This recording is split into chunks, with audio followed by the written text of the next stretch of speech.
aquí en Enfoque Matinal la entrevista central doña Eulogia Familia, quien es la coordinadora del Comité Intersindical de la Mujer Trabajadora SINTRA y del Consejo Nacional de la Unidad Sindical. Le dejé la pregunta formulada, doña Eulogia, con respecto al resultado de aquella comisión que se nombró para quizás conseguir un acuerdo previo a la reunión formal de trabajo en las instancias que corresponden. Bueno, lo que pasa es que eso es bien, que se coordinen comisiones, sobre todo porque la discusión de aumento salarial o reforma del Código de Trabajo se convierte en un elemento político.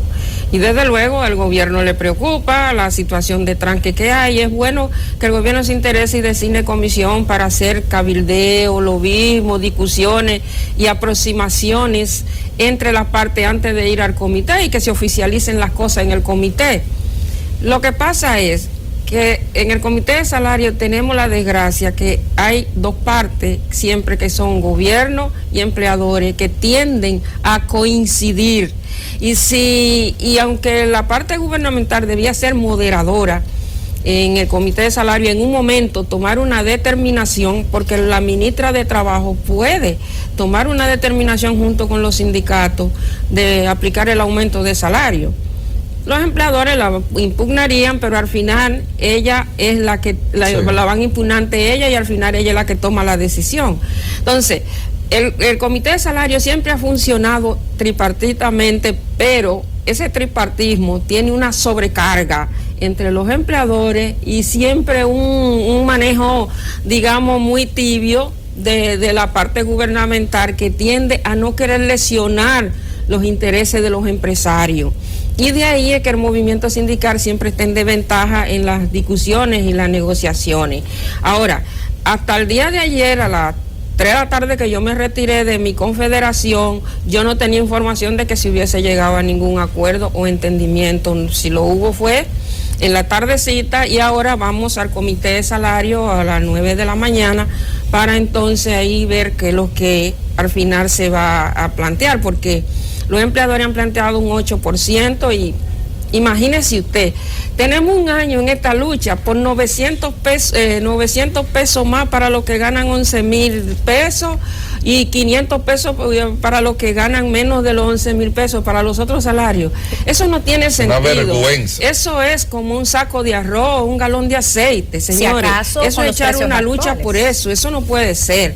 Entonces, aquí tenemos un problema y es que los salarios no tienen protección de políticas públicas. Donde los salarios le rinden a los trabajadores, hay protección pública en los pisos de protección social. El salario aquí tiene que pagar el agua, cubrir el agua potable. El salario tiene que cubrir parte de la seguridad social que te la descuentan para pagarla, pero cuando tú vas al médico, algunos medicamentos hay que pagar complementario. El salario también cubre la educación. El salario tiene que cubrir en nuestro país hoy en día un sistema ineficiente de el transporte, el internet, porque ya también hoy en día no se puede pensar en los salarios de los años 90 y 80, donde la gente no tenía computadora ni tenía internet. Hoy hay que agregarle a la canasta familiar, a los servicios de la casa, hay que agregarle la computadora y el internet. Que es una necesidad. Es una necesidad, es una herramienta de los trabajadores, claro, para sus hijos y para ellos mismos. Entonces, el salario tiene que ser protegido por el Estado, no es solamente tirarlo a que sea responsabilidad de los empleadores.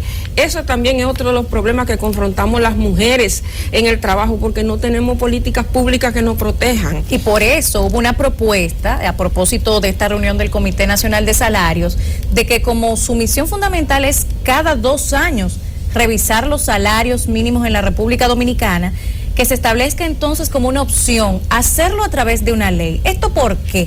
Porque hemos visto que también hay una variable que ampara la misma regulación del Comité Nacional de Salarios, de que ante una situación como el tema de la devaluación de la moneda y demás, y la inflación evidentemente se pueda revisar en un periodo menor de estos 2 años. Sin embargo, no está establecido por ley.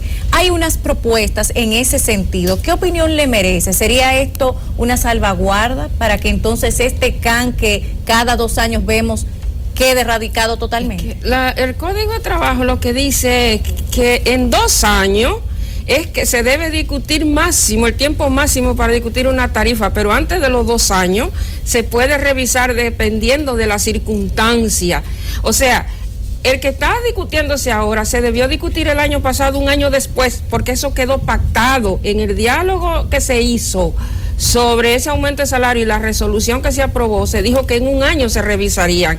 Fuimos al tribunal, pero el Ministerio de Trabajo no le dio cumplimiento a lo que fue esa disposición, y fuimos al tribunal, y parece que se dieron cuenta que nosotros la podíamos ganar, el tribunal lo enganchó porque el comité de salario convocó, y eso se quedó ahí. Pero ya entramos en los 2 años, en junio se entra en los 2 años y todavía no se ha producido el aumento de salario. Ahora, los aumentos de salario en los países donde hay institucionalidad, lo que pasa es que en este país las instituciones no funcionan.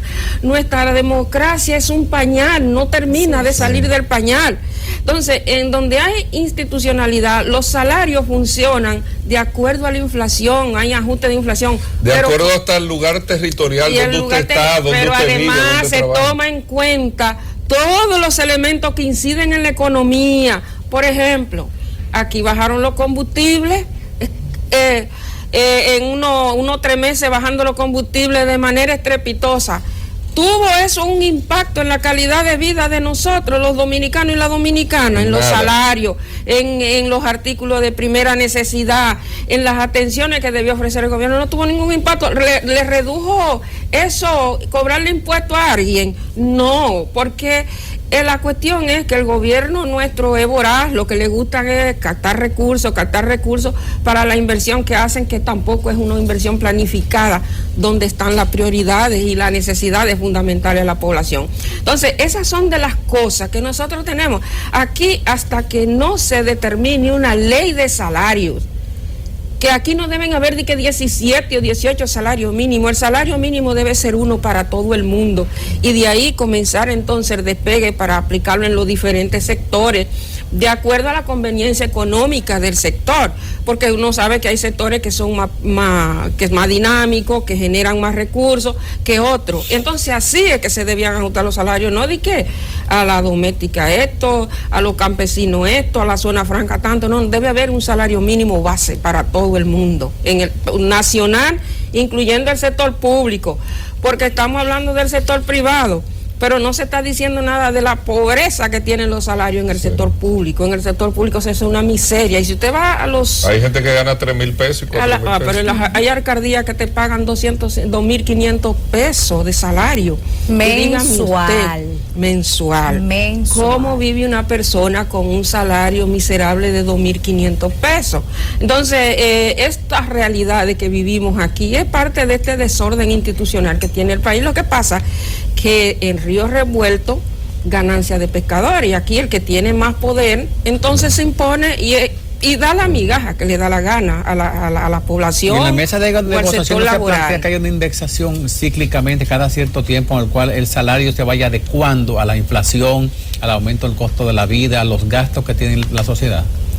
Si no existe, no se ha propuesto una indexación que se vaya adecuando el salario. No, pero si hemos entrado en esa ley, la hemos propuesto en más de una ocasión. Inclusive el senador Adrián Sánchez Roa ha introducido elementos para modificar hasta la misma estructura del comité de salario, pero eso no ha pasado en el Congreso, porque también nosotros, el movimiento sindical dejó de tener muchos aliados en el Congreso Nacional hace muchos años.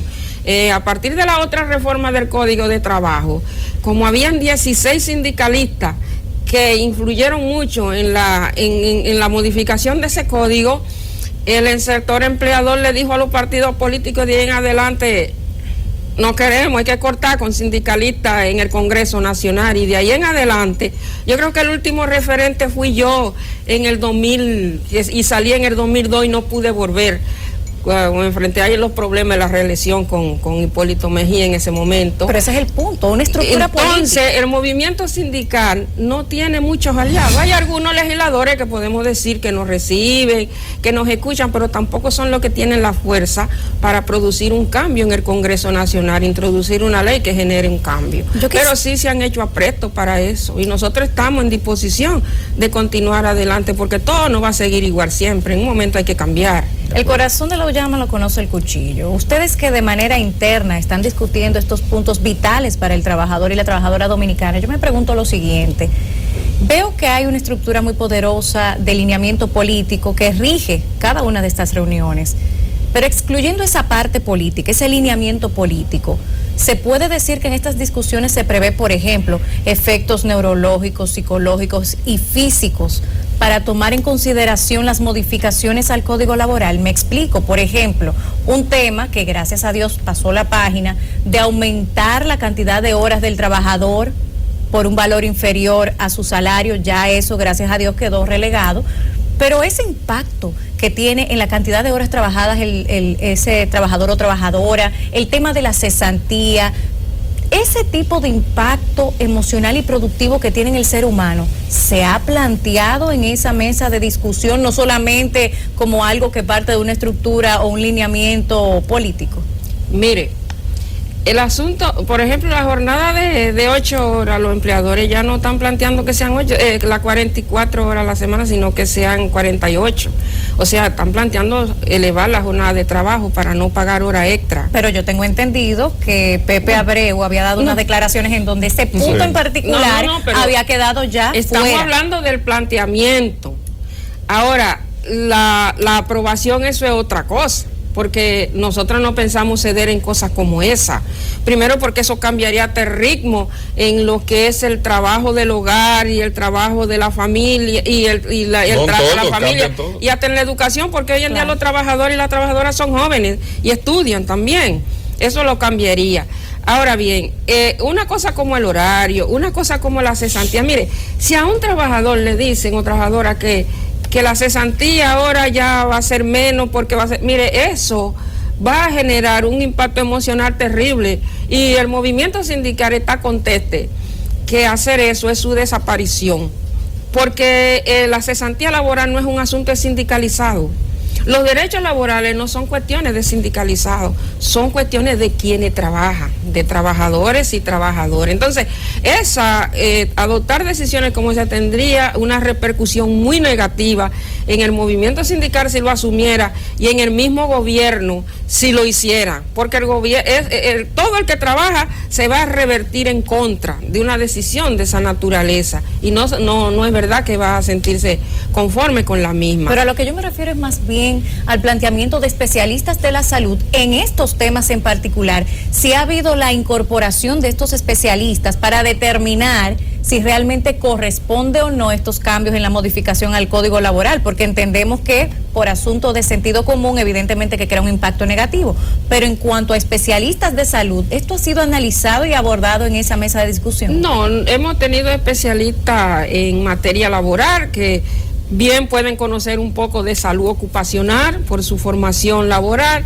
y pueden dar recomendaciones, pero especialistas de salud específicamente no hemos tenido en el asesoramiento. Yo sugiero que lo tengan, porque también es una forma de tener un mecanismo más tangible. Sí. Bueno, vamos a esperar que todo marche como tiene que marchar. Hoy a las 9 de la mañana que ustedes tienen hoy es la reunión del comité de salario a las 9. Vamos a esperar que todo salga bien. Nosotros estaremos pendientes. Mucha suerte. Gracias por estar con nosotros. Nosotros nos vamos a una pausa. Deportes. Hablamos hoy en nuestros segmentos especializados de todos los días. Hoy toca la parte de la mecánica automotriz. Vamos a hablar de esto en un momento también. Más informaciones cuando regresemos.